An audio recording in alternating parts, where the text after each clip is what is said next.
Acho que a raça que mais aceita a evolução genética é o Nelore. Acho que é absolutamente necessidade econômica. O que você vive, você tem que ser produtivo, porque senão você não sobrevive na atividade.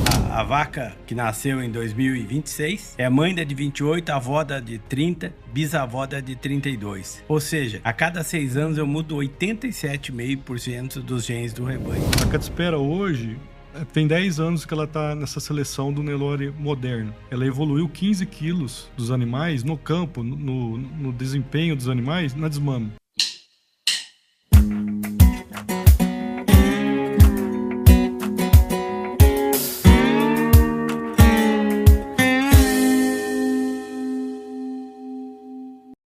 Está começando mais um MFcast Expert, um programa da MF TV, a TV do Agro, do grupo MF Rural. Hoje nós vamos falar de um assunto que talvez seja um dos assuntos mais importantes, talvez mais mal compreendidos, que é falar sobre genética e eficiência alimentar e dentre outros assuntos. E para esse assunto, eu estou aqui com ele, que é proprietário do Nelore Catsispera. Eu estou falando de José Aldemir Spaggiari. Tudo bom? Tudo bem, Roberto. Boa tarde, Walter. E aqui ao meu lado, Walter Senani. Tá bom, Walter? Bom demais da conta. E até que, enfim, nós vamos ter uma prosa que eu sempre quis ter, viu, Roberto? Que é falar sobre evolução genética dentro da raça Nelore. Que é uma coisa que muita gente acha... mas por que esse assunto? Porque o Brasil é o país que mais exporta carne e a maior quantidade de carne do Brasil vem da raça Nelore. Como é que se melhora isso economicamente? Isso é importantíssimo. E se você tem sugestão de pauta, gostaria de ouvir alguma coisa a respeito tecnicamente, entre em contato com a gente nos comentários dessa publicação. Vai lá, entre em contato, faça a sua sugestão, que vai ser um prazer a gente poder atender você. Nosso negócio aqui é trazer problemas da agricultura e da pecuária e trazer gente que é capaz de solucionar esses problemas. Hoje nós vamos estar aqui com o Zé Aldemir e mais 2 convidados técnicos também para poder falar sobre. Nós vamos falar com o Argil e com o Diego. Vai ser isso aí. Que são participantes, colaboradores da Catsispera, né? Ativos.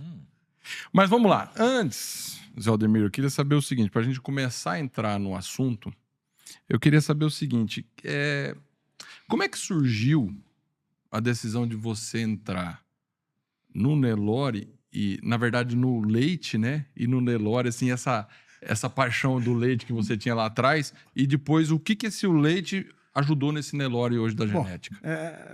Preciso contar um pouquinho mais, né? Voltar um pouquinho no tempo. Bom, primeiro eu vivi na roça, né? Até os 13 anos. E sempre eu gostava demais, gostava de pecuária, estava sempre perto de animais. Eram chácaras, sítios pequenos, de famílias italianas. Então, praticamente eram, quer dizer, várias famílias que se entrelaçavam, né? Por familiaridade, essas coisas. Então, a gente... era uma convivência boa, né? E, aos 13 anos, eu saí para estudar, né? Saí para a cidade para estudar. E, aos 26 anos, eu consegui comprar o primeiro imóvel rural, com muita... Hoje eu falo, puxa vida, que coragem que eu tive, né? E tinha um imóvel que era financiado, eu assumi vamos dizer, 80% das dívidas, né, ou mais, e depois a gente não... Quando a gente tem aquela coragem de jovem, a gente não pergunta muito como vai acontecer, né? Só vai fazendo, né? Quer dizer, aí fizemos a negociação, aí tinha que ir para banco, você vai transferir para o meu nome, né? E até que, enfim, consegui. E era um programa, o Propec, e nessa época eu comprei um lote de 60 novilhas Nelore, PO, que depois eu acabei rasgando os registros, porque não me interessava, né? Me interessava evoluir tanto quantitativamente como, quer dizer, melhorar um pouco, comprando reprodutores bons, essa coisa. E eu tinha uma paixão pelo leite. Aí eu comprei um lote de novilhas, 3/4, e comecei. Essas novilhas começaram a parir, eu fiz um curralzinho, comecei a tirar leite, aí foi indo, né? Isso em que ano era, mais ou menos? 1976. 76. Tinha A 26 primeira anos. Nelore foi lá. Nelore e o os três gado, quartos. o 3/4, leite. exatamente. Em 76 foram praticamente, eu fui criando concomitantemente, Tá. né? As duas raças. E É. fui evoluindo, né? Então você entrou, na verdade, você tinha o Nelore e gostava do leite, entrou no leite. Aí eu quero saber aqui, porque nós vamos falar hoje de bastante genética, eficiência e tal. No leite você não tá mais. O que o leite te ajudou, ou o que ele pôde mostrar para você nessa evolução genética? Ele te ajudou ou não te ajudou? O que ele... Ajudou muito, né? Primeiro porque eu realmente era apaixonado.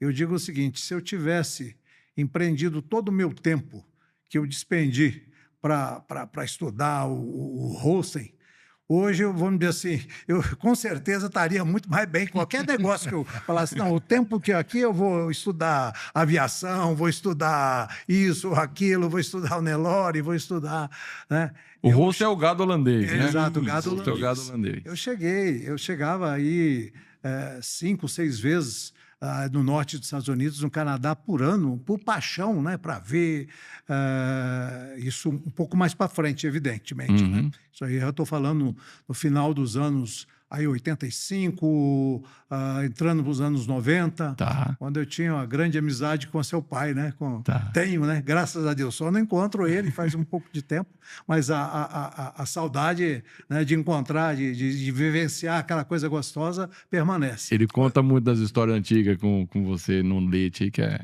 fantástico mesmo. Aí... Deixa eu abrir um parênteses aqui antes de você continuar, porque é uma coisa importante de falar para o pessoal que está assistindo, Roberto, que essa paixão, essa vontade de fazer as coisas que ele começou no leite, é que precisa ter dentro de uma atividade para que ela se desenvolva. Sim. A parte de dinheiro, a parte de tudo, é a paixão de ver o negócio prosperar, é que fez com que ele fizesse um excelente papel no leite e hoje no Nelore, né? É bom abrir para o pessoal que está assistindo poder saber dessa paixão dele, que não foi uma coisa assim, é um negócio que dá dinheiro e eu vou investir nisso. Foi uma paixão que ele quis desenvolver. E no final, hoje eu fico pensando, eu realmente gostava de genética, eu não sabia, né? Mas eu gostava de ver as coisas evoluírem, e no Canadá, nos Estados Unidos, ver aquelas vacas maravilhosas, né? Aquelas famílias, que aquilo me deslumbrava. Aí eu fui evoluindo, melhorando os animais, vendendo os menos puros, e comecei a comprar animais de Arapoti. Tinha um grande amigo lá, o Emílio Klupper, né? Pessoa maravilhosa, fiz grandes amizades. Então você me perguntou, a primeira coisa que o leite me trouxe foram as grandes amizades. Tá. Esse é a primeira coisa que mais me emociona, que mais, né, me deixa. E aí, vamos dizer, fui mudando isso para um gado mais puro. Chegou um ponto que eu vendi todo o meu rebanho e comecei e fui para o Canadá e para os Estados Unidos e trouxe em torno, precisamente, mas em torno de umas 15 novilhas das melhores famílias que tinha lá.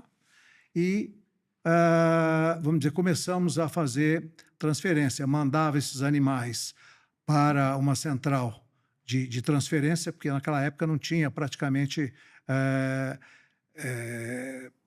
transferencista. Era muito novo, né, Era muito Ademir? novo, era uma tecnologia muito nova, nova. né? Depois apareceu as primeiras pessoas que faziam transferência, né? E nós começamos a multiplicar esses animais, né?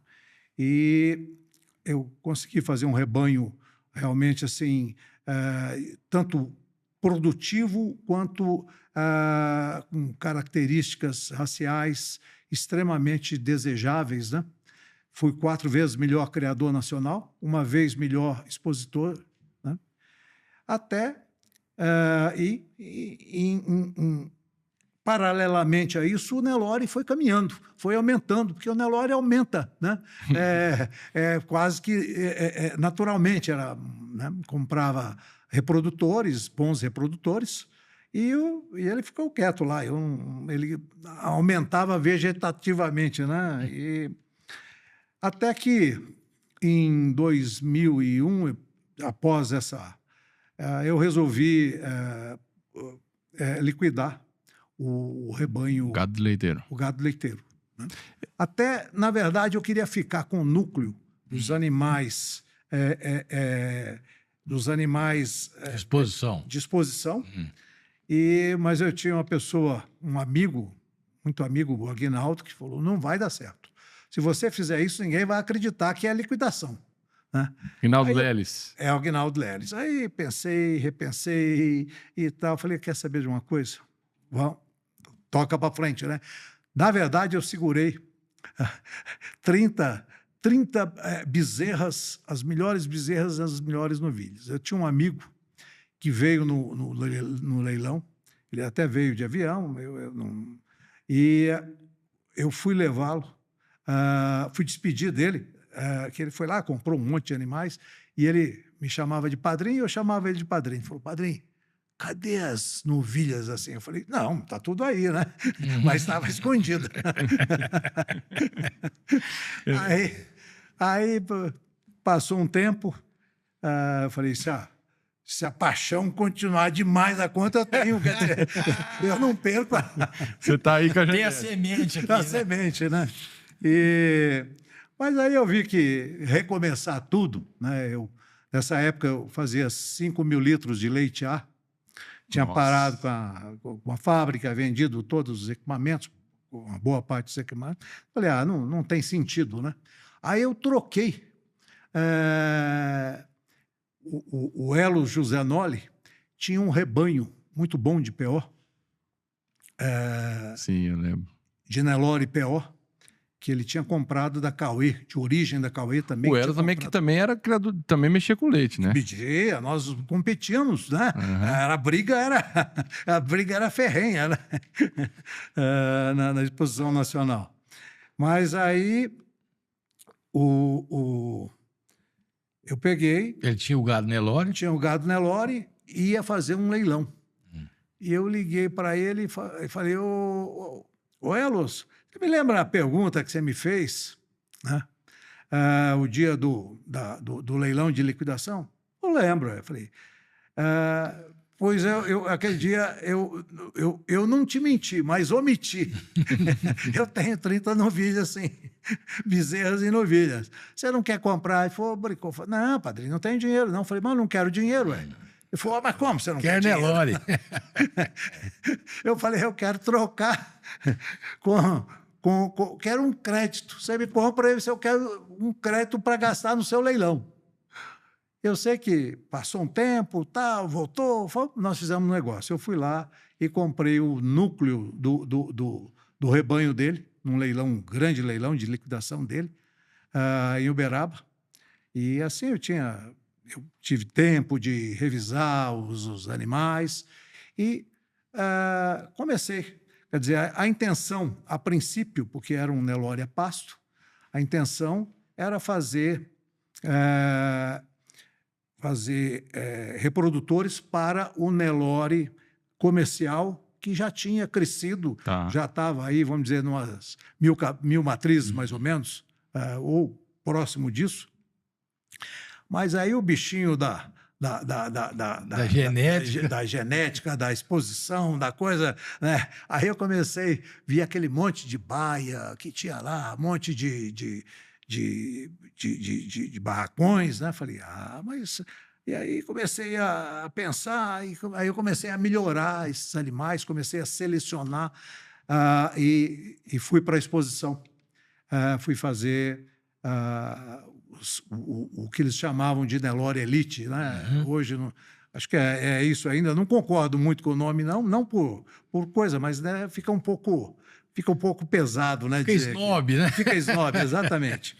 Mas fiz algumas campeãs nacionais, não grandes campeãs, mas fiz várias campeãs em várias exposições, inclusive na Expo Zebu, campeãs bezerras, vaca jovem, fiz alguns recordes de leilões, né, vendendo uma vaca. Aí eu liquidei esse Nelore, o núcleo do Nelore de pista, em 2010. Tá. Achei que não. Né? E fiquei com os Nelores PO a campo. E o rebanho comercial que estava separado. Né?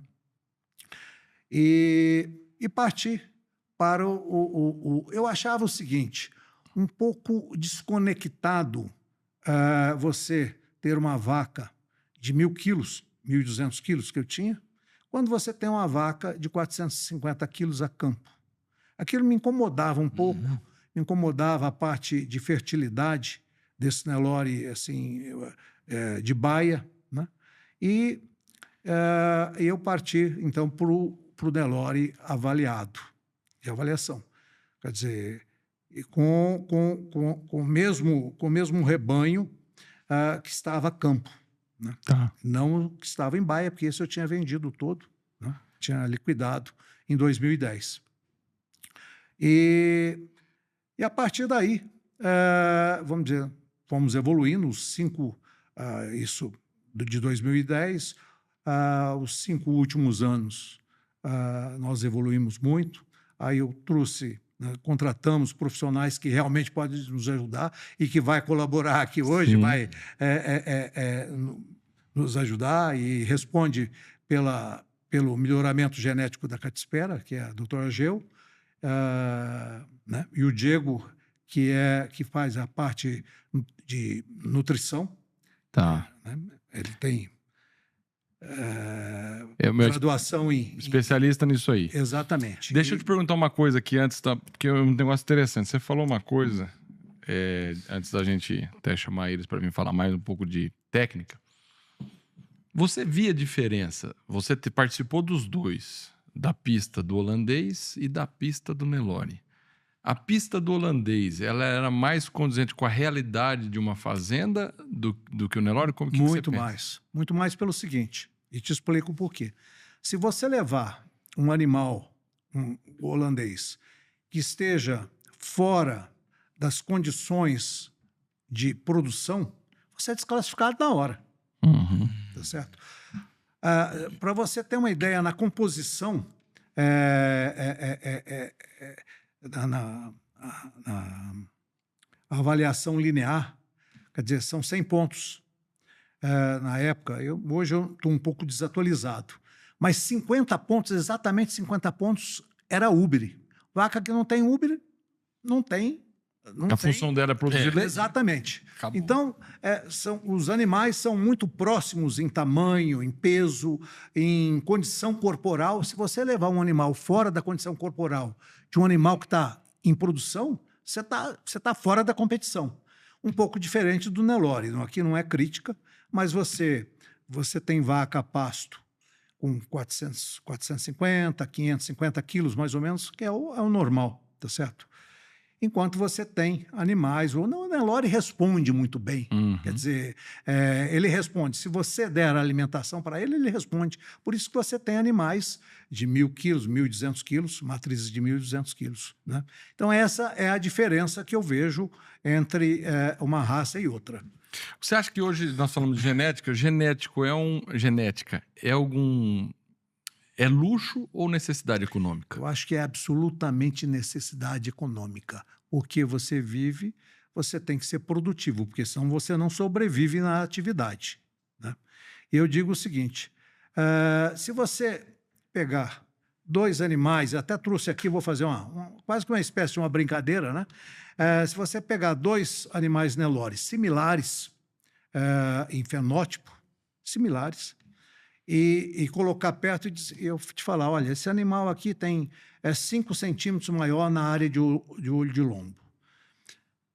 Esse animal aqui tem um rendimento de carcaça de 57%, vai ter um rendimento. Esse aqui, o oposto, né? Comparando, você não vai ver diferença.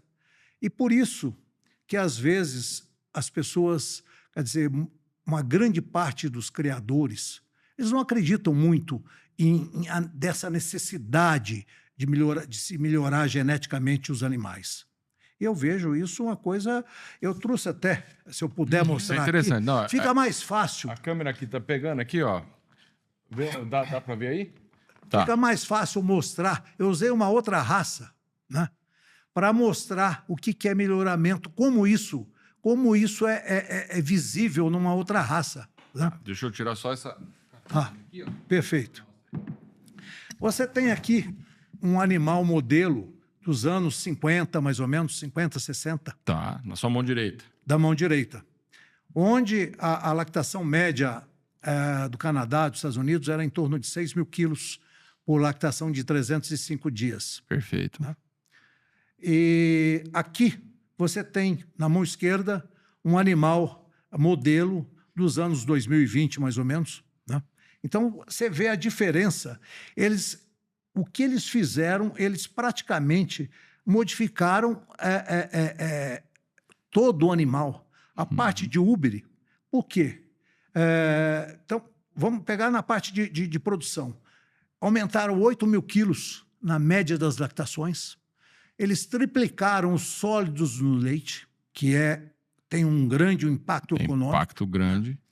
Eles reestilizaram todo esse animal aqui, por quê? Por causa do conforto dos animais, que os freestall que vieram para o animal ter menos lesões em úbere, ter uma drenagem melhor. Esse úbere aqui, ele armazena muito mais leite do que esse aqui. E, por fim, a parte, quando, vamos dizer, automatizaram as ordenhas e eles recolocaram, fizeram uma colocação de tetas para facilitar a robotização das ordenhas. Então, isso é impossível dizer que isso não é melhoramento genético. Perfeito. Né? Quer dizer, você não sobreviveria com um animal, você estaria fora hoje. Não, se uma pessoa continuasse com esse rebanho, ele não estaria fora do negócio. Já está fora. Porque ali o animal deita para pisar em cima do teto. Não, e primeiro, 6 mil quilos contra 14. Só aí já muda, né? Só aí já muda. Sólidos, né? Então, no leite, que hoje se não tiver sólidos no leite, quer dizer, o preço do leite fora do Brasil é outra coisa. Então, é absolutamente necessário você ter essa, vamos dizer, evoluir geneticamente. Evolução, né? é o que eu chamo de evolução genética mesmo, não só melhoramento, né? Mas agora, isso aí você viu a partir daí que também o Nelore é capaz de absorver ou de se sujeitar ao melhoramento. Absolutamente. Eu acho que a raça que mais aceita a evolução genética é o Nelore. Se você vê os números, o doutor Ageu poderá falar melhor do que eu, tá certo? Porque ele é melhorista, é responsável pelo melhoramento genético da Catispera e ele vai poder te dar números. Perfeito. E poder fazer vamos dizer assim, detalhar isso melhor do que eu. Para a gente mudar antes, eu queria só perguntar uma coisinha. Você acha que existe ainda resistência no mercado para variação genética? Muito. Enormemente. Tá certo? Eu acho que os criadores compram mais por impulso ou emoção. Quer dizer, não há uma valorização para os animais bem avaliados. Ninguém... Na verdade, ninguém procura, vamos dizer, buscar, olha, eu vou comprar, o meu rebanho tem essa característica, eu preciso melhorar, eu vendo bezerro, eu preciso melhorar peso a desmama, ou eu coloco animais em confinamento, eu preciso melhorar o peso no sobre-ano. Então, ninguém busca e isso está disponível. É só você consultar, vamos dizer assim, as avaliações genéticas, né? E existe uma coisa também, que é uma outra resistência, que eu acho que é até um tabu, que isso é normal. Quer dizer, as pessoas dizem, não, avaliação genética é uma loucura, porque só vê números. Não. Quer dizer, ela convive muito bem, vamos dizer, com uma seleção de tipo, uma seleção para fenótipo. Se eu tenho animais bem avaliados e, a partir daqui, eu faço uma seleção para tipo ou para fenótipo, quer dizer, eu tenho muito mais probabilidade de ter animais produtivos do que eu simplesmente selecionar para tipo. Sim. Entendeu? Evidentemente, quando eu estou fazendo a seleção para tipo, eu posso ter um animal bem avaliado, mas posso dizer, não, esse animal não me agrada. Ele tem características fenótipicas que não me agradam, não tem caracterização racial, então eu deixo ele. Quer dizer, eu não sou obrigado a eleger um animal que é muito bem avaliado na minha seleção. Quer dizer, eu faço as duas coisas. Ou seja, você vê um pouquinho de cada um, né? E fazendo isso, quando eu tenho um animal avaliado por tipo, selecionado para tipo, e que foi selecionado pela avaliação genética, a probabilidade de eu ter animais produtivos é muito maior do que quem não faz isso. Sim, sim. Isso é fato. Isso é fato. Porque você pega, selecionando por produtividade, que é a função econômica do animal, aí depois você busca aquele animal que está mais dentro dos padrões, mas você já tem a função econômica. O Diego vai te dar o que nós crescemos em termos de produtividade no rebanho, de características produtivas no rebanho da Catisperra, né? É um negócio louco. Assim, né? Tanto que o Nelore aceita essa melhoria. Quer dizer, eu acho que é... Esse é o que nós vamos trazer para poder mostrar para o pessoal. Exatamente. Uma última para terminar com o senhor, depois a gente volta no finalzinho. Vamos passar aqui. O que você acha, na sua visão, como pecuarista, criador, selecionador? Porque nós já mostramos, você já falou aqui que você foi 5 vezes, na época do holandês ainda, 5 vezes campeão como criador. 4 vezes melhor criador. E melhor criador é diferente de melhor expositor. Exatamente. Né? Porque o criador é o gado dele, ele fez. Exatamente. Original, né? Expositor você pode comprar. Na raça holandesa é assim. Você tem que ser criador e proprietário. Exato. Não é só... Se comprar, é ser expositor, né? Exatamente. Na sua visão, qual que foi o maior erro do Nelore que os neloristas ou o pessoal que seleciona o Nelore cometeu nesse tempo todo? Qual que o senhor acha assim Achar que a Índia trabalhou 5.000 anos e nós não precisamos melhorar nada na raça. Perfeito. Era essa a pergunta que eu ia fazer, porque tem muita gente que fala assim, não, o Nelore já veio pronto da Índia, né? Tem. É só... Acho que... Tanto é que na Índia hoje, vamos dizer assim, diminuiu o rebanho da raça... Lá é a outra raça, quer dizer, aqui se chama Nelore por uma questão porque de onde partiu, eu não acho que é um gole, né? Mas por quê? Porque eles precisam de leite, eles comem, o hindu consome pouca carne. Então, o que ele faz? Ele pega sêmen de gado holandês e cruza com o ongole para ter maior produtividade de leite. O que é isso? Ele está buscando um melhoramento genético naquilo que interessa para ele. Se ele não come carne, mas ele usa muito leite, ele está buscando... e aqui nós podemos fazer. Por quê? Porque nós queremos um bezerro mais pesado, então nós podemos fazer uma seleção dentro do próprio Nelore. Hoje em dia melhorou muito a produção de leite por vaca para alimentar o bezerro, né? Para ter um desmame de bezerros mais pesados. É o que você está falando, você faz o melhoramento sem tirar o padrão racial e ver no final. Ou seja, esse é o... Não é só o número, não é só o vem, né? Melhoramento de carcaça, que nós ainda estamos no começo. melhoramento de carne, da qualidade da carne, que é possível perfeitamente fazer num Nelore, né? Sim. Precocidade sexual. O doutor Ageu vai falar um pouco de precocinha, que também é um tabu. E vem o que eu acho que é o que vai mudar o grande salto das raças de corte, é a eficiência alimentar. Perfeito. Aqui eu vou deixar... Tá. A sua era a última pergunta. Eu tenho uma mais importante para fazer. Desculpa, eu falei a minha última. Mas... Calma, não é, eu tenho uma mais. Por que Catispera? Simplesmente porque foi a primeira fazenda que eu comprei, tinha o nome de Catispera e a pessoa pediu para mim não mudar. E você não fez perguntou duas para ele pedidas. por que era Catispera? Não perguntei. Aí ficar sem saber. Aí você me matou. Ele me fez 2 pedidos. Um para me manter o nome, só que eu errei o nome, quer dizer, era Cata Espera, né? E eu botei Catispera. Na hora lá, porque era fonético, ele me falou, não escreveu.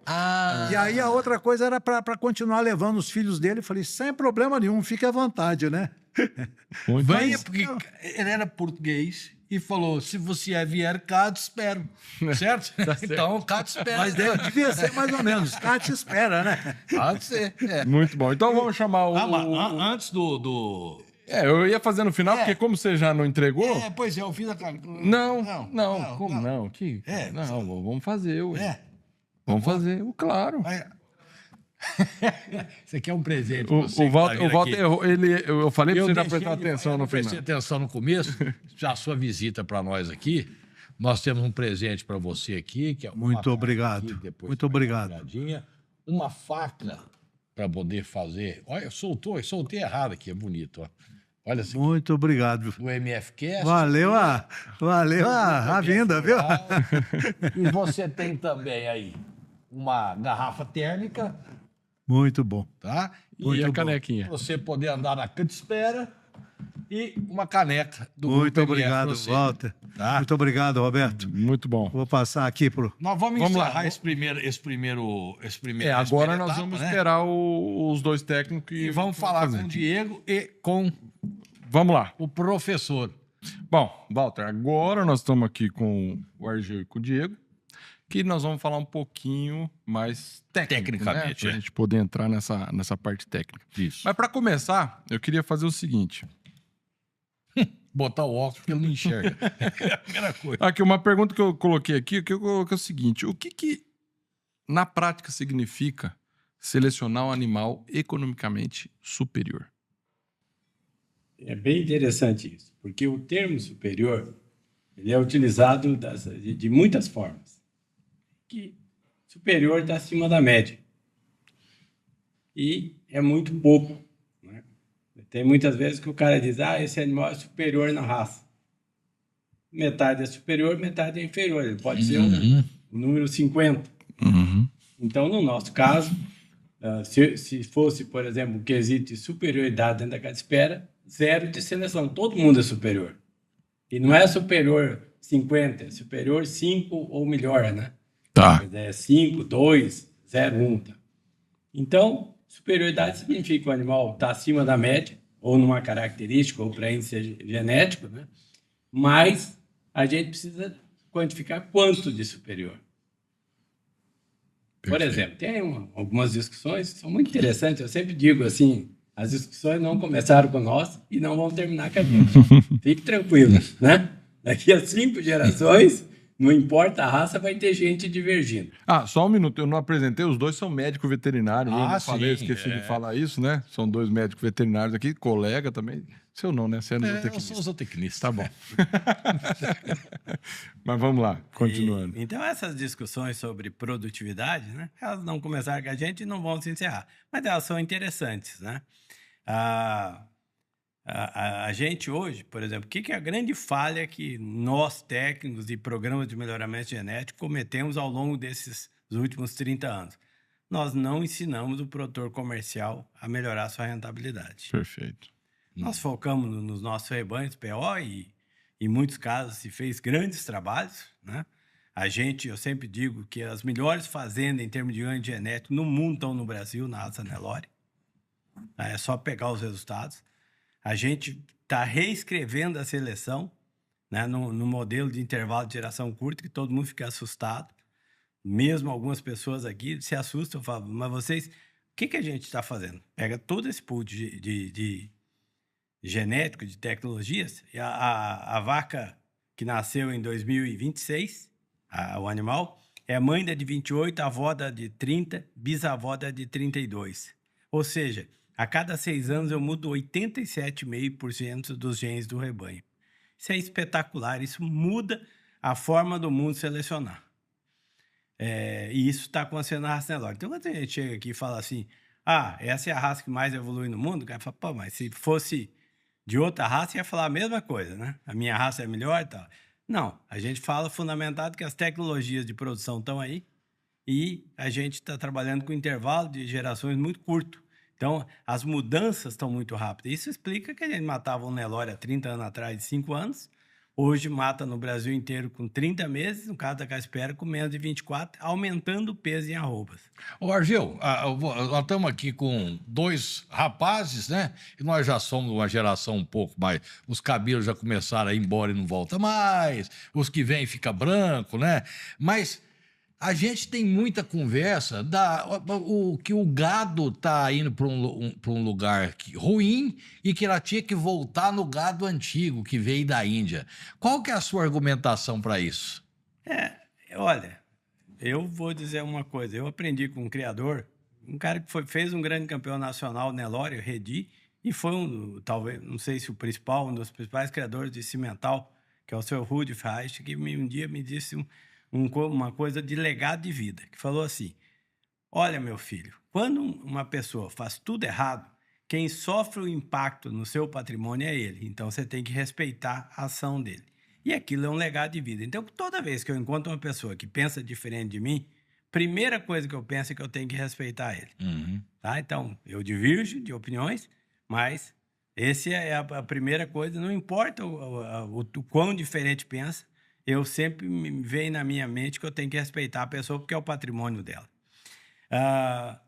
Essa questão dessa multipluralidade de opiniões, ela é legal, né? Desde que ela seja respeitosa, é muito interessante. Que bom que tem, né? Uhum. Agora, os exemplos estão aí e não tem como voltar. O Nelore, nossa, é fantástico, né?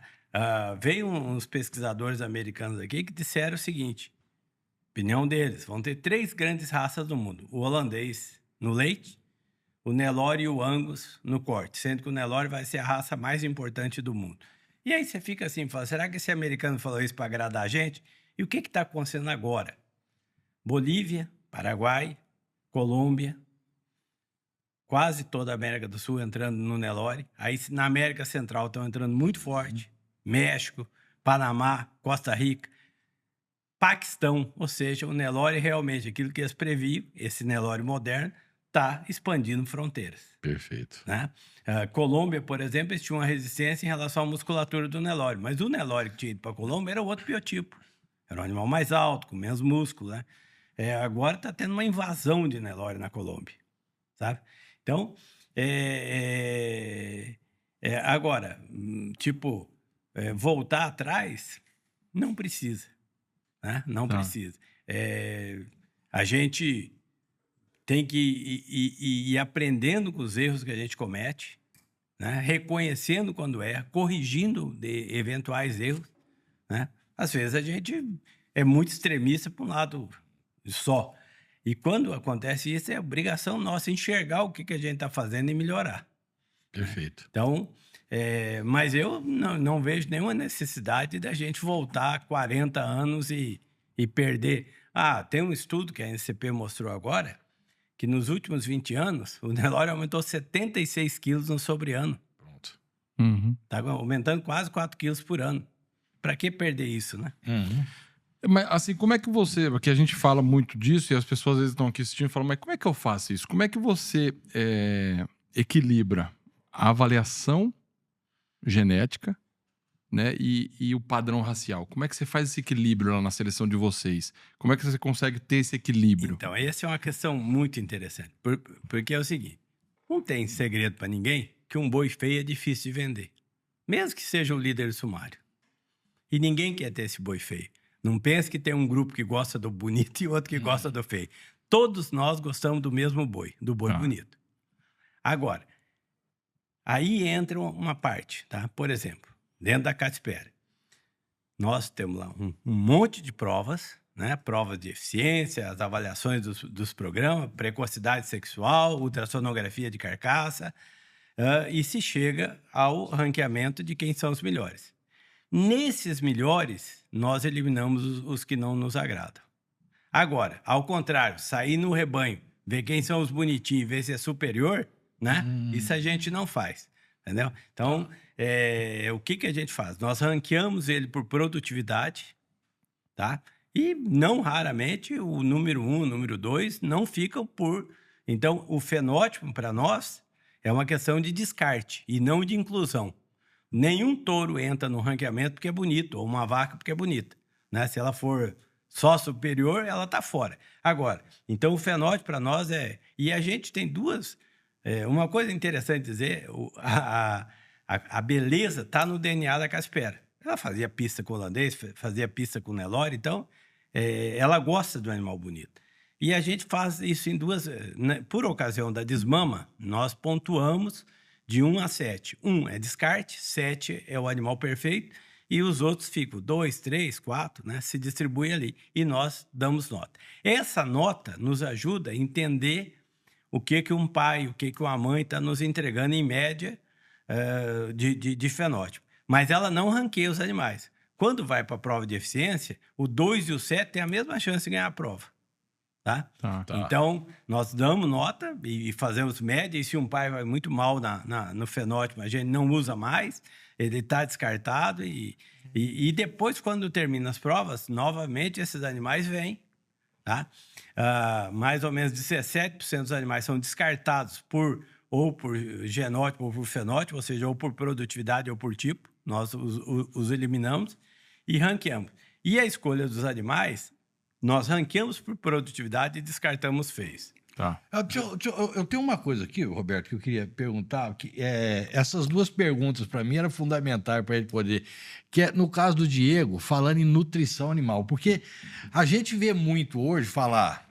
teve uma evolução genética. O pessoal que gosta de contestar vai falar, não é evolução genética. Evoluiu foi a comida. Antes não tinha pastagem boa... Aí agora tem ração, é por isso que o animal não evoluiu, ele está só manifestando um potencial genético que ele já tinha e que agora você, que é especialista em nutrição, vai poder dar uma luz em cima disso aí para poder esclarecer. Fala para mim. Então, acho que o Argel falou muito bem, acho que a gente vive um Nelore ou uma pecuária onde os elos não se conversam.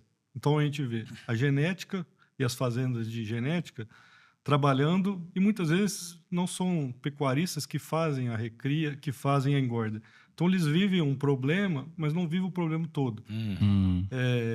Foi até interessante, uns dados da Catspera, por exemplo. A Catspera hoje tem 10 anos que ela está nessa seleção do Nelore moderno.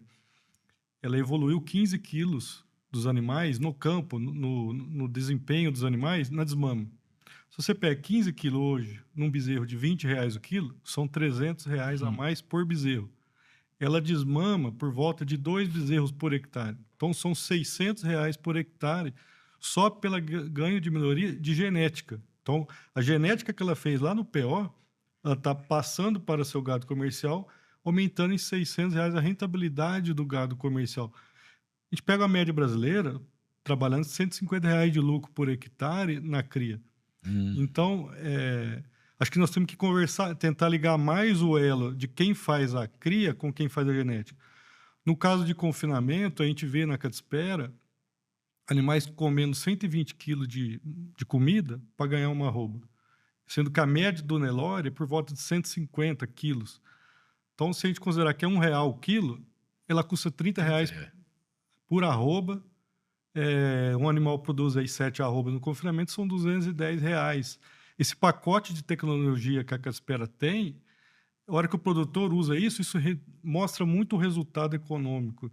Então, nós temos que cada vez mais difundir a A genética é legal, a DEP, mas ao tempo que quanto que isso dá de resultado no bolso do pecuarista? Acho que falta muito essa comunicação entre como eu uso a genética e como isso vai me O que retornar. você produziu, como é que vai refletir no campo depois, né? Exatamente. Você falou uma coisa interessante, Isso é porque muito bom. essa questão da lucratividade, se você pensar, você falou em 10% do valor da arroba, quase. Exato.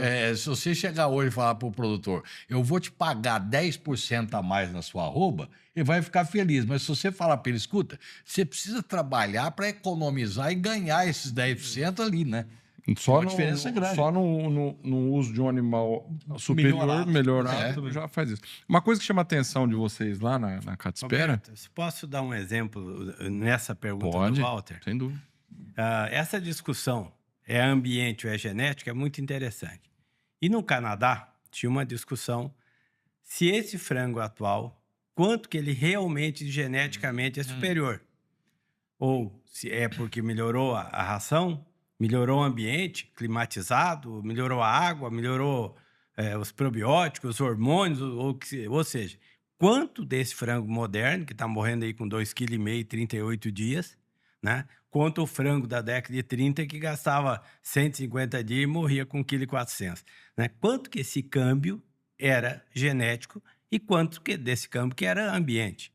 E o que os pesquisadores canadenses fizeram? Pegaram o material genético da década de 30 comparado com o material genético atual e colocaram nas mesmas condições. E a diferença foi brutal. Né? O frango moderno, com 38 dias, estava pronto e o outro, né? Tá. Aí o cara falou, mas só que na década de 30, ele só comia milho com outro. Eles repetiram o experimento e a diferença se manteve. Aonde eles concluíram que entre 60% e 80% da mudança foi genética, sabe? E isso é interessante. No Nelore, quem pode fazer esse estudo para nós é o IZ, que tem há mais de 40 anos o rebanho controle e seleção lá dentro. Eles podem fazer esse e mostrar quanto que a genética modificou aqueles animais. Né? É um trabalho interessante. Eles pegaram o mesmo rebanho, um eles usam o touro da média, o outro eles usam o touro da ponta. Está lá o rebanho controle e seleção no mesmo ambiente. Eles podem fazer esse estudo e mostrar para a gente quanto que a genética mudou aqueles animais, né? Agora, voltando aqui na questão que eu ia perguntar para ele, é o seguinte. Chamou a atenção aqui que eu vi que vocês colocaram que 100% dos animais desmamados vocês fazem ultrassom, né? No gado PO. No gado PO. Para poder ter evolução. O que isso dá? Porque assim, não é todo mundo que faz 100% dos animais. Não é fácil, a gente fala isso, mas ele pega alguns e faz. Vocês fazem 100%. O que isso traz de informação na prática para vocês na evolução genética? Um número que a gente viu, a gente trabalhava por volta de 60 centímetros de área de lombo. Hoje está por volta de 80. Tá. Então, nós, nos últimos 6 anos, evoluímos a área de olho de lombo nos animais. O que isso representa? Mais ou menos representa aumento de 3% de rendimento de carcaça dos animais. Então, a Catespera hoje trabalha com mais de 58% de rendimento de carcaça dos animais, 100% cota Hilton, animais com menos de 24 meses, como o Argel falou. Então, a genética da base lá do gado PO, a hora que ela vai para o gado comercial, onde a gente trabalha com inseminação nos animais, está refletindo em peso e animais que estão indo para a Europa agora com rendimento alto.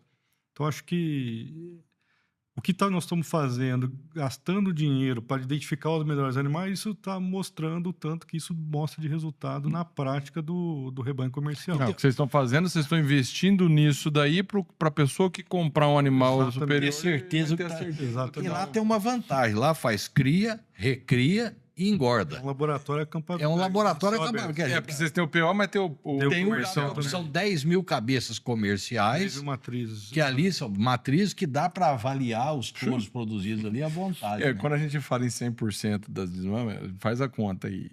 Não, é muita mas coisa. mas no PO, né? No PO Mas, são ó, quantos? mas Mil olha- cabeças no PO? Mil nascimentos. Mil Mil nascimentos. nascimentos. Então, Então, você mil aí. E é interessante porque às vezes tem fazenda que a gente fala, e a pessoa fala, não, eu selecionei os melhores para poder fazer, né? Lá vocês fazem de todos, né? Ou seja, E aí, agora mandando aqui para você, Argel, quando a gente estava conversando um pouco antes, também falou, dali surge também as precocinhas que a gente estava falando. E porque hoje tem muita gente que fala assim, mas a precocinha não vai virar, porque você tem que dar diferencial, não sei o quê. O que isso você traz para a evolução de quem compra um animal seu que já tem esse... Vamos lá.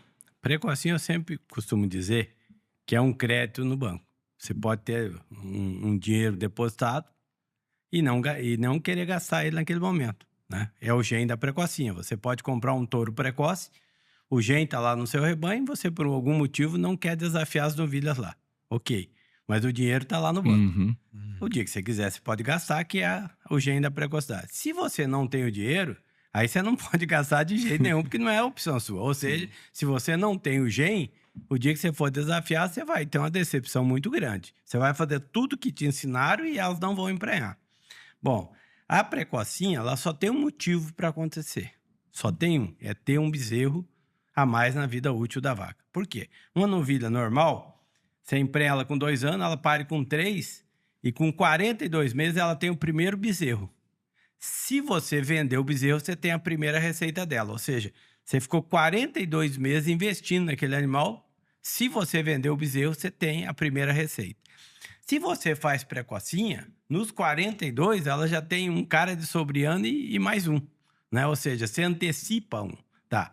Bom, a outra pergunta, né? Mas isso fecha a conta? Isso não é coisa de maluco? Essa conta fecha. Tá, vamos lá. Como é que eu faço essa conta, Roberto? Qual que é o preço de macho e fêmea médio no Brasil? R$3.000? Bezerro. Tá. Então, a minha receita eu já sei, né? Se eu faço um bezerro da precocinha, eu vou ter 3.000 a mais.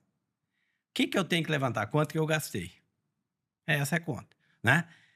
Eu tinha uma novilha que eu estava recriando, e aí eu preciso pensar que essa novilha que eu estava recriando, ela comia sal mineral, tomava vacina, tinha mão de obra, tinha pasto, se eu arrendasse, né? Então ela não está de graça lá, né? Porque a conta que a gente faz é o seguinte: a novilha até os 2 anos ela está de graça na minha fazenda, ela não me gera custo nenhum. Não, gera sim, né? Mas eu acrescentei alguma coisa a mais de suplementos e tal para me emprenhar ela com 14 meses, né? Bom, ela ficou mais pesada, né? Isso também é um ganho. Mas eu tive esse ganho de dizer, a grande conta que eu tenho que fazer é quanto que eu gastei para atingir os 3.000, né? Quanto que eu estou gastando? Eu estou gastando 5.000, tá? Estou perdendo 2, não vale a pena você fazer precocinha. Eu estou gastando 1.000, tá ganhando 2. Então, essa é a conta. Você falou uma coisa agora que a gente pensa. Eu sempre fui contra esse negócio de precocinha, falar a verdade. Eu sempre falei, não faz sentido.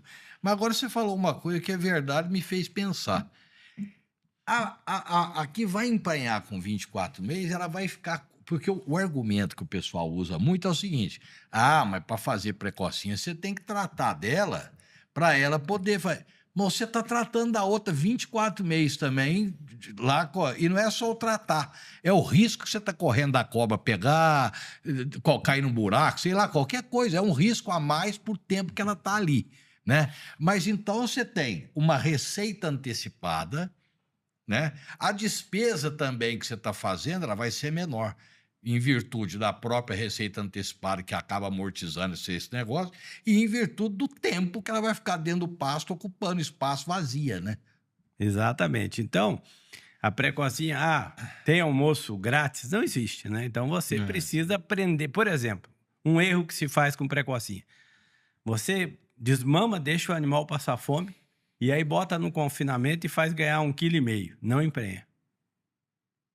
Tá? Mas eu botei os 330 quilos que vocês pediram. Não emprenha.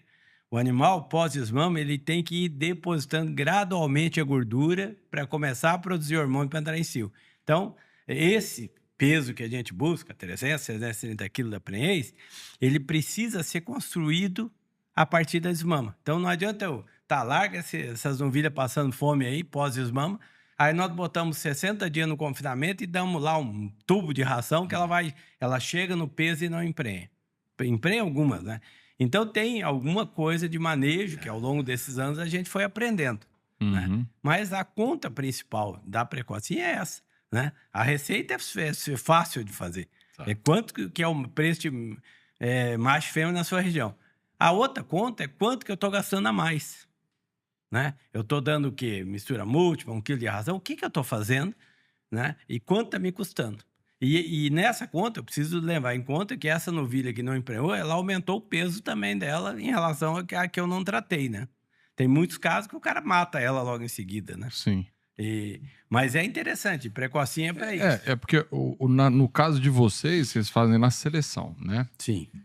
Para que o produtor que compre um animal de vocês, ele ganhe aquela evolução que vocês estão ali batalhando para conseguir. Isso. O que vocês estão fazendo ali é nada mais do que na minha visão, eu vou conseguir tentar achar esse gene dessa precocinha para poder dar para um produtor um pouco mais de precocidade no gado dele. Embarcar tecnologia. Você está né? embarcando tecnologia. Óbvio que você é o que vai mais investir nessa fase.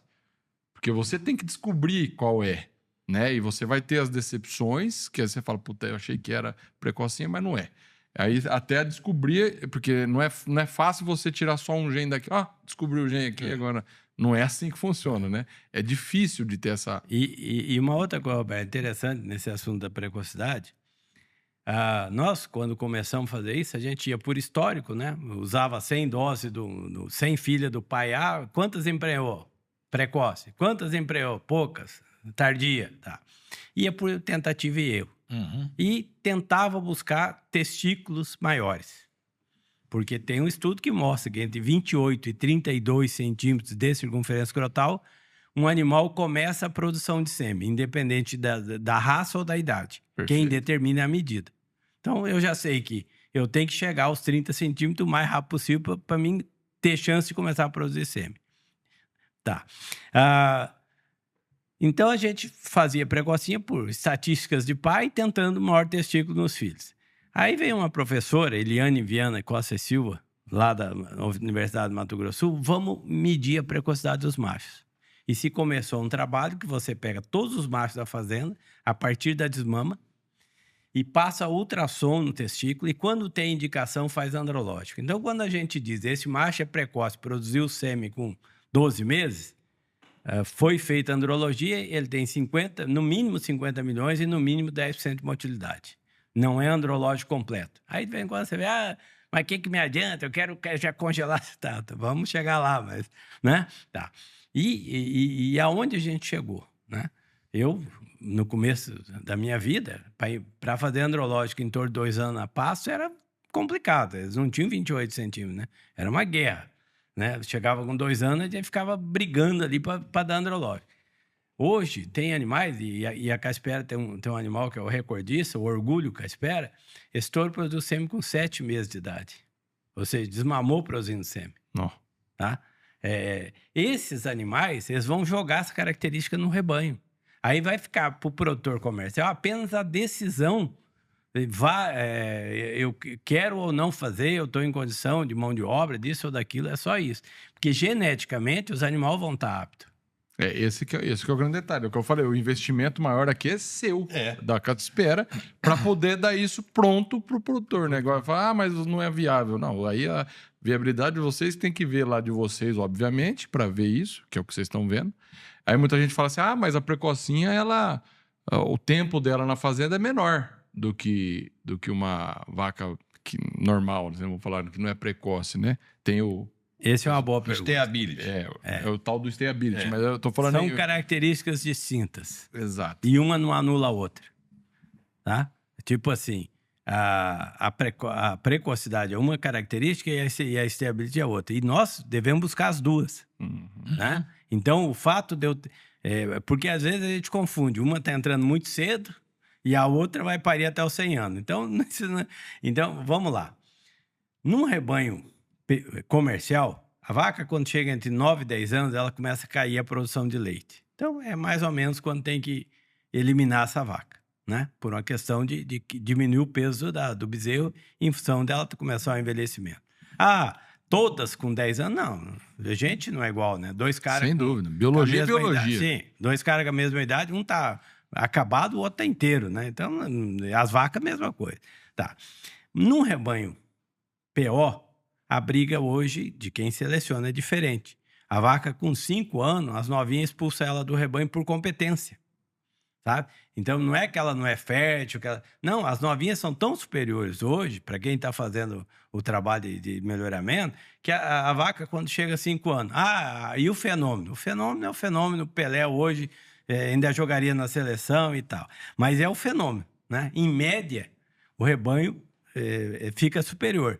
Então, acaba que aos 5 anos, uma vaca, para permanecer depois disso, ela tem que ser muito competente. Umas são, né? Mas poucas são, porque as novilhas são melhores e são filhas daquelas vacas. Né? Deixa eu fazer uma pergunta. Eu ia anotar aqui, para eu não esquecer, fazer uma pergunta para o Diego. O Diego, você, que a sua especialidade é a nutrição, às vezes o produtor também tem aquele negócio. Ele compra um touro catispera que já está feito o trabalho de melhoramento genético, ele vai poder demonstrar isso no rebanho, vai ser um animal dominante, tal, vai trazer... Mas, ao mesmo tempo, o produtor compra o touro achando que ele vai fazer milagre no rebanho dele.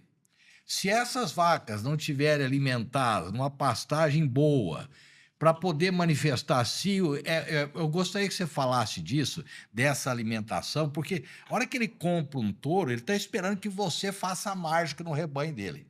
Né? Como é que deve ser o procedimento?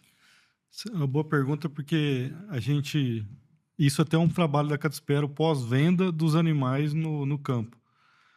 Os animais que a gente comercializa são animais aí por volta de 2 anos de idade, pronto, com 2 andrológicos, animal apto a estar no campo. Mas eu tenho que ter um manejo adequado para esses animais.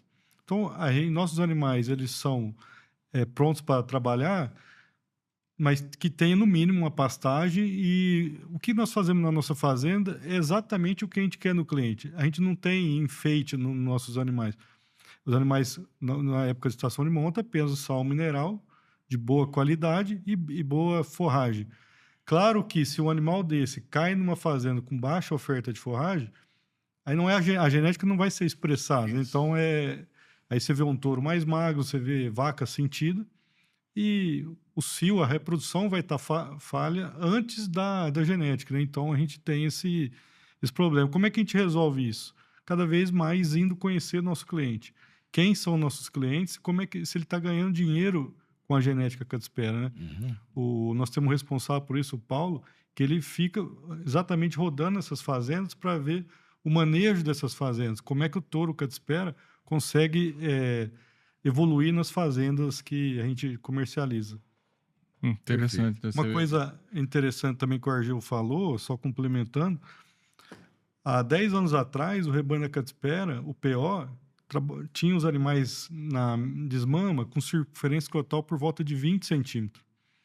E o Argel disse, animais com 28 a 30 começam a expressar a precocidade, né? São animais púberes. Hoje, os animais da Catispera ao desmama estão com média de 29. Putz. Então, por isso que a gente começa a ver animais... 50% na... Em 10 anos. Então, não acreditar no melhoramento é algo assim... Nós estamos vendo na prática isso. Era muito difícil ter um animal púbere com 14, 15 meses no passado. E hoje a gente vê animal aí, como o Argel falou, o orgulho, com 7 meses sendo púbere. Então, que esse é um ponto fora da curva, né? Mas você tem uma média boa, né? Exato. Tem vários animais com 10, 12 meses na fazenda produzindo sêmen. Então, isso reflete nas fêmeas também. E esse touro, a hora que vai para o mercado ser comercializado, ele já está quase 1 ano púbere. Então, um animal extremamente pronto para trabalhar na fazenda. Muito bom. Agora, eu vou fazer uma pergunta para os dois, eu tenho a opinião dos dois, né? Porque assim, tem muita gente que fala o seguinte, que a gente falou do stability, da precocinha, tem gente que defende uma teoria do seguinte, a vaca é o seguinte, se ela está ali até os 5, 6 anos, é onde ela tem capacidade de comer e crescer em peso, em arroba, em músculo, em carne. Passou disso, ela só está consumindo, aguardando o bezerro. Ela deixou de ser eficiente nesse ponto. Então, eu com 5, 6 anos, ela acabou, ela não ganha mais peso, eu mato ela, eu abato ela e trago uma nova para cá. Tem gente que fala, não, mas não é, você não pode fazer a conta, porque ela não é um boi de dar peso. O que vocês pensam nessa opinião, assim, de... Para mim, nós vivemos na pecuária de corte de produção de arroba por hectare. se eu consigo ter uma taxa, a gente trabalha por volta de 75% de taxa de desmama. Então, que seria, por exemplo, você tem 1.000 vacas, você desmama 750 bezerros. Uhum. O quanto mais eu conseguir produzir, eu posso produzir de duas formas. Aumentando o peso da desmama, então bezerro, macho e fêmea, e também colocando animais no sistema de reposição leve e matando mais pesado. Então, se a vaca estabiliza peso com 5, 6 anos, se eu consigo manter reprodução e trocar essa vaca no sistema, eu ganho um melhoramento genético junto e aumenta a produção de arroba na fazenda. Então, em sistemas, principalmente no passado, que eu utilizava muita vaca cruzada, vaca meio sangue, aí isso é mais evidente ainda, porque você tira uma vaca de 500, 600 quilos e volta com a bezerra com a metade do peso. Então, na minha cabeça, assim, para produzir mais arrobas, tem que evoluir, tem que tirar esse animal do sistema. E nesse caso, o stability não fica tão importante assim. não. Entendeu? É isso que eu fiz essa pergunta. Porque, muito boa, é muito boa, muito boa. né, não teria tanto. Ele não precisa ter 10, 15 anos Não lá. precisa, Né? precisa. É isso. O que você acha disso, Sérgio? Assim, ó, a fertilidade é muito importante e nós temos que perseguir fertilidade. E essa é uma discussão para um programa inteiro. Não, eu vou falar, inclusive, nós já passamos do tempo. Mas é interessante. o assunto é muito bom. O assunto é muito bom porque, É. no fim, a gente está conversando com dois profissionais aqui que estão... A câmera não estava no você. Pior que tava, porque na hora que você fala, tá em mim. Mas nós estamos com dois profissionais aqui que estão trabalhando numa coisa que é muito importante, que eu sei que está em casa e que trabalha com gado de corte. Na hora de avaliar, é muito importante você ter quem faz realmente o trabalho de melhoramento genético. E vou falar uma coisa para quem está em casa e ainda não está acostumado. Melhoramento genético é uma das coisas mais decepcionantes que tem e mais onerosas. Então, quando você tem os produtores, os profissionais do gabarito do Diego e do Argeu, mostra que é um sacrifício grande que você adquirir um produto desse, você vai adquirir um produto que vem realmente de um trabalho muito... Já sofreram lá, né? Muito sofrido e de uma experiência muito grande, né? Eu só queria fazer uma pergunta para você, Argeu. Você falou uma coisa aí e eu falei para você que eu ia te apertar caso tivesse. Você falou uma palavra aí que me chamou a atenção. Você falou, tem os expoentes, né? Os fora da curva aí. Agora, e se eu tenho, mesmo com a progressão, vamos dizer assim, o progresso genético, mas tem um expoente antigo, cabe usar esse expoente antigo, desde que ele não atrapalhe a evolução atual? Isso aí tem, nessa fórmula, cabe esse elemento? Boa pergunta, Ronaldo. Tá, o que eu chamo de antigo? Um touro de 4 anos de idade. Ah, não, eu tô falando de coisa mais antiga. Não. Né? Não, ele tá falando coisa antiga. Não. Por exemplo, pega do Nelore. Eu vou pegar um Carvard, por exemplo, Não. para fazer fêmea. Não. Né? Esses touros são muito importantes. Aham.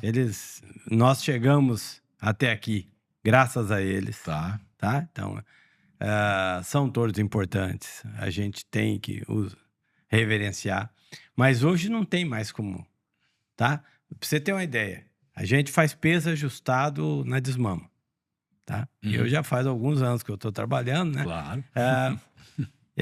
Mais de 40 anos. Eu nunca vi, e eu não escolho todos assim, vou escolher o muito ruim para dar essa diferença. Eu escolho entre os que eu imagino que são bons e dá mais de 40 quilos sempre ajustado entre o melhor pai e o pior pai a desmama, tá? Tá. E a gente não usa, vamos usar um muito ruim que é para evidenciar a diferença. Não, a gente usa touros que a gente acha que são bons e entre esses touros sempre, no mínimo, 40 quilos ajustado a desmama, tá? Se eu pego esses touros antigos, a diferença é 70, 80 quilos aí, não tem como. Ah, tá. Sabe? Agora, isso não os deprecia, eles foram importantíssimos, né? Foram importantes. Tem gente que fala de usar eles, Argel, mas na verdade é para voltar ao padrão racial, porque fala que se perdeu muito o padrão racial. Aí tem essa... Essa questão do padrão racial dá briga lá. Dá até separação da mulher. Mas olha assim, o Nelore, e eu vejo isso legal, tá? Eu não estou aqui criticando ninguém, mas em 1876 entrou um Lengruber. Isso. Que era uma raça. Sim. Tá? E depois, em 1960, quase 100 anos depois, entrou a importação de 62, que é outra raça. São animais de biotipos muito diferentes. E eu não estou querendo condenar nem A nem B, tá? Mas eram... E aí, qual que é o padrão? Por que é esse aqui e não aquele? É por idade? Tá? Então, assim, essa história da gente justificar, né? O padrão racial acaba virando uma muleta, né? Tá. Então, eu não posso fazer nada porque eu mexo no padrão racial. Eu não posso melhorar o leite da vaca porque escolhemos o padrão racial. Eu não posso fazer a vaca ser precoce porque escolhemos o padrão racial. Então, eu sempre digo, o padrão racial não pode ser uma muleta para a gente. Nós estamos trabalhando com a raça pura, que a gente quer preservar as qualidades dela, inclusive o fenótipo, que está escrito no regulamento, que a gente tem obrigação de preservar. Tem a BCZ aí para nos punir quando a gente comete excesso. Agora, a gente não pode usar isso como muleta, né? Eu não posso fazer nada porque escolhemos o padrão racial. Até porque, se a gente voltar lá atrás, qual que é o padrão racial? É o Langgruber, que está aqui desde 1876, ou é a importação de 62? E estou aqui sem se dizendo.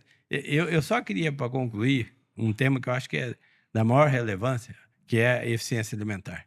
Isso é importante. Sim. Tá? Vamos lá. Todas as características são importantes. Então, não adianta eu ter um animal altamente eficiente que não tem leite, altamente eficiente que não tem fertilidade, altamente eficiente que é muito bravo, altamente eficiente que... Tá. Problema de aprumo.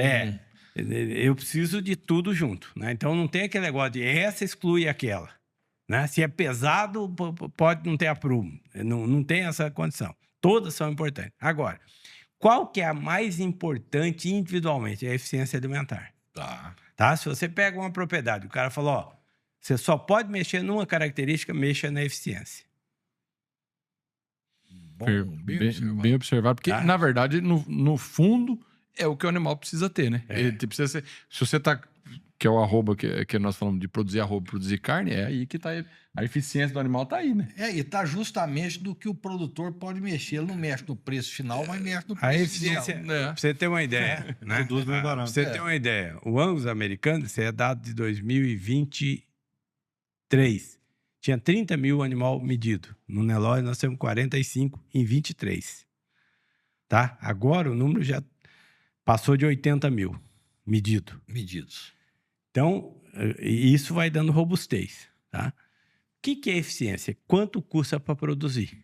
Ou seja, eu tenho 2 animais que ganham 1 quilo, comendo muito diferente para ganhar 1 quilo. Num eu posso estar perdendo dinheiro e no outro eu estar ganhando. Um termo, a gente adora esses termos bonitos, né? Eu não sou garçom de vacas, né? As pessoas gostam disso. Tá? Se eu não sei quanto que minha vaca come, pode ser que algumas vacas dela nem deveria estar no meu rebanho, né? Na Caspera, não tem um animal lá dentro, dos animais atuais, que ele não saiba quanto que ele custa para produzir uma arroba, ou 1 quilo, do jeito que quiser. Para ter uma ideia de um exemplo, né? Quando eu pego um boi de 400 quilos e faço a conta, é mais ou menos 2,5% de matéria seca, dá 10 quilos de matéria seca para um boi de 400 quilos por dia. Tá? A Caspera, na última prova, tem um touro que chama Senhor Eficiência. Ele precisava de 4 quilos de matéria seca para ter o mesmo ganho da média, que é 10. Tá? Os animais de Nelore comem mais ou menos 2,5% do seu peso vivo. Ele comeu 1%. Tá? Qual que é a dificuldade da eficiência hoje? Primeiro, que é a tecnologia mais cara de todas. Tá? Se você pensar genômica, ultrassonografia, avaliação genética, a BCZ, a mais cara é eficiência alimentar.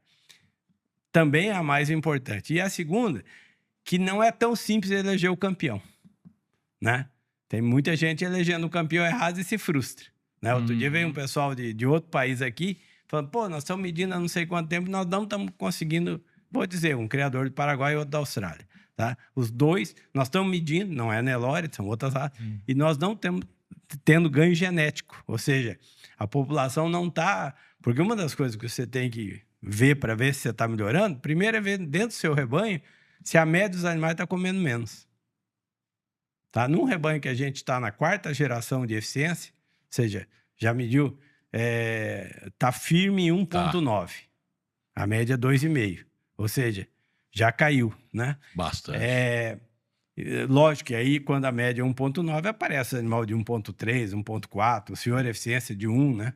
Então, mas esse tema da eficiência... Isso é importante mesmo. Muda. E vamos lá. O confinador, tudo que ele sonhou na vida é um custo de produção barato. Sim. Tá, e o cara que faz o bezerrinho para vender? Vale a pena ele cuidar disso aí? Vale. Porque ele vai aumentar 10, 20, 30% o número de vaca, a mesma pastagem. Essa é uma característica muito importante. Isso é muito importante. E outra, Walter, assim, Roberto, eficiência, tá? Qual que é o biotipo do animal eficiente? Não sei. Eu sei que se eu medir ele comer pouco... Perfeito. Tá? Porque é tipo assim, ele é o alto, baixo, curto, preto, escuro, chifrudo, mocho. Ninguém sabe, é muito recente. O que eu sei é que se eu medir, eu sei quem come pouco. E aí é importante dizer que é muito caro para fazer isso, mas vocês lá estão fazendo isso já para o pessoa já pegar O pronto. cara já vai pegar o bolo pronto. Na verdade, a eficiência alimentar é mais ou menos daqui, né? Então, Eu como um prato, eu engordo. O Walter come 2 e não engorda. engorda, é verdade, Esse é o mesmo. grande problema. Verdade, eu sou ruim para Eu engordar. sou melhorador genético. Você morre mais fácil que eu. Eu vou demorar a morrer. Mas olha, eu acho que é importante para quem assistiu a gente aqui ver o seguinte. Você tem empresas como a Catespera que estão fazendo pesquisas, correndo esses riscos, gastando isso. Eu não diria Investindo, gastando, né? mas investindo no melhoramento genético e na pesquisa, porque é caro você levantar dados, né? Você depois ter os Eu números diria na que mão. se vou aqui parafrasear meu amigo Araújo, Toninho Araújo. Toninho Araújo, não é caro. Não é caro. Custa muito dinheiro. É muito dinheiro. Porque caro é aquilo que você investe e não dá retorno. Exatamente. Então, agora a Catespera tem uma vantagem nesse caso aí. Quem adquire uma genética dessa já sabe o que te espera. Certo? Porque você vai ter uma coisa muito boa na mão, que é uma genética trabalhada, e o que você, produtor, precisa fazer é trabalhar e começar a procurar que a genética já pronta haja no seu rebanho para você poder economizar. Você nunca vai controlar o preço final da arroba, mas o preço inicial você tem como controlar. Eu gostei e com genética disso, boa. do que te espera. O que te espera. O Walter, Eu sou um tem umas gênio do tiradas. marketing. Não, o Walter é o gênio do marketing. Eu vou falar. te espera. Agora, para eu ler ali. Você vê o que te espera depois, se você não puser o óculos. Olha lá. Ali é o seguinte, né? Nós temos aqui a parte, olha lá, ó, o arroba Nelore Catespera. Comercial, quem quiser falar com eles lá é o Paulo Patente, telefone 031 99237 1779. Nós vamos deixar embaixo lá também. E pode mandar o e-mail lá, Roberto, ó, paulo.patente@catespera.com.br Ou e contato@catespera.com.br. E se quiser falar com o Argeu, com o Diego, também é possível. Sim. nós vamos deixar o telefone dele. Se quiser falar também, pode Não, falar. mas você sabe que tem uma coisa que eles falaram aqui, que o Diego falou que é importante. A Catespera também tem uma característica importante nesse negócio. Ela faz pós-venda. Que é o Paulo Patente. Que, né? esse pós-venda que o Diego falou, eu acho fundamental para poder saber como que o produto está indo lá. Foi uma Essa das poucas vezes que eu preocupação. ouvi dizer, viu? Foi uma das Disso, né? poucas vezes que eu vi. A gente fala abertamente aqui, tivemos um bate-papo outro dia com o João Bosco, que faz um programa de investimento para a genética dele, e a Catespera não. A Catespera vende o touro, mas vai lá e procura saber como é que tá. Esse é importante. A Catespera também faz a pré-venda, porque o produtor pode ligar para o Paulo, entrar em contato e falar o que ele procura de melhoria no rebanho dele. E o Paulo pode indicar Você os melhores direciona. touros para esse tipo de A rebanho. melhor genética. Porque isso também é uma coisa importante, né, Diego? Porque às vezes a pessoa... eu quero comprar isso aqui. Não, mas pro seu Será que é o caso, melhor? o melhor seria aquele, não esse, né? Isso é interessante. Quando é que vai ser o próximo leilão Catespera? 30 de junho, 120. 30 de junho? Junho. De maio, desculpa. Maio. 30 de maio. 30 de maio. tá. 120 touros. Muito bom. 120 touros. 120 touros. Vai ser aonde? Virtual, né? Mas vai ser em Londrina? Pelo canal do e criador. E a fazenda é? Hã? A fazenda é aonde, a Catespera? Em Orlândia, perto de Ribeirão Preto, Perto de 60 quilômetros. Tá. É pro pessoal saber quando é, né? Próximo de Ribeirão Preto. Né? Pra você ver, Salles de Oliveira? Salles de Oliveira. Salles de Oliveira. E em Goiás fica todas as matrizes, Aí, todo o rebanho, né? E um dado curioso da Catespera, tá? todo o trabalho que a Caspera faz, a Caspera hoje é uma das fazendas mais tecnificadas do mundo. Você pode andar no mundo, que em termos das fazendas de corte, uma das mais tecnificadas é a Caspera. E o que reflete isso? Só um dado. A Caspera, há 5 anos atrás, vendia 40, 50 mil doses. Esse ano, passado, ela vendeu 400 mil e esse ano vai fechar com 500 mil, colocando ela entre os 5 maiores vendedores de sêmen. Você que vai querer o animal melhorador, vai ter o leilão deles agora, 120 touros, que já foram esse investimento que vocês estão falando aqui, já foi um investimento, você já vai comprar o Já tá animal embarcado. pronto. Atualizar o quê? Atualizar o telefone da Poliana. Tava errado? O Walter. Eu falei, eu li certo. Ó, mais Qual um que que é? usa óculos. Ó. 016 9 9767 8627. Mas, ó, para não deixar dúvida, nós vamos escrever lá embaixo, certo? É isso. Beleza, vamos chamar agora aqui o Zé Aldemir para finalizar. Perfeito. E obrigado pela presença de vocês. Nós que E vou agradecemos. falar, dá pra gente falar aqui umas 2 horas, hein? Nós vamos ter assunto mais. Tem coisa demais. Obrigado, viu? Seu Zé Aldemir, queria agradecer demais você ter vindo aqui falar. Hoje nós tivemos uma verdadeira aula, né, Walter? E que vai servir para muita gente aprender, viu? Muita isso coisa aí. boa. Queria agradecer, viu, o senhor ter vindo aqui. Não, eu que agradeço aí a recepção de vocês. Foi muito bom. É um momento da gente poder mostrar o que a gente acredita, o que a gente está fazendo, né? E o que a gente gosta de fazer.